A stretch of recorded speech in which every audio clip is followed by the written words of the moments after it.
কি আমাকে কি চেনা যাচ্ছে? আমি জানি আমাকে এখন কেউ খুব একটা চিনতে পারবে না, হয়তো চিনিও না। আমি হলাম হ্যারিকেন।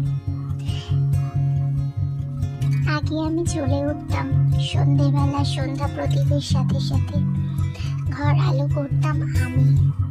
আমার আলোয় কত বাচ্চারা পড়াশোনা করতো, সবাই কত আনন্দ করত।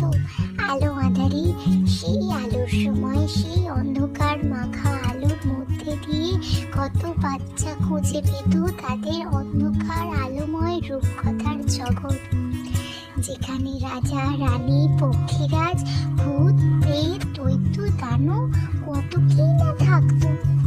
কিন্তু আজ আমার জায়গা কিছু মানুষের মনের কোণে, তাদের ছোটবেলার স্মৃতিতে।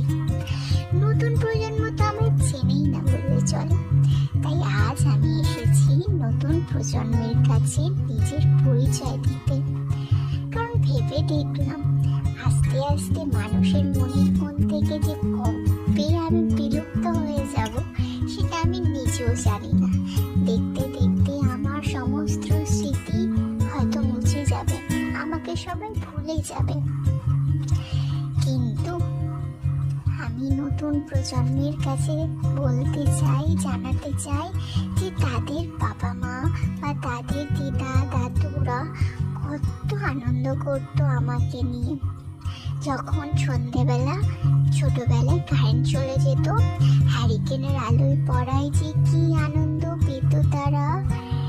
বা হঠাৎ পড়তে পড়তে যখন দমকা হাওয়া এসে নিভে যেত আমার আলো, তারা তখন আনন্দে সমুদ্রেতে ভেসে উঠত।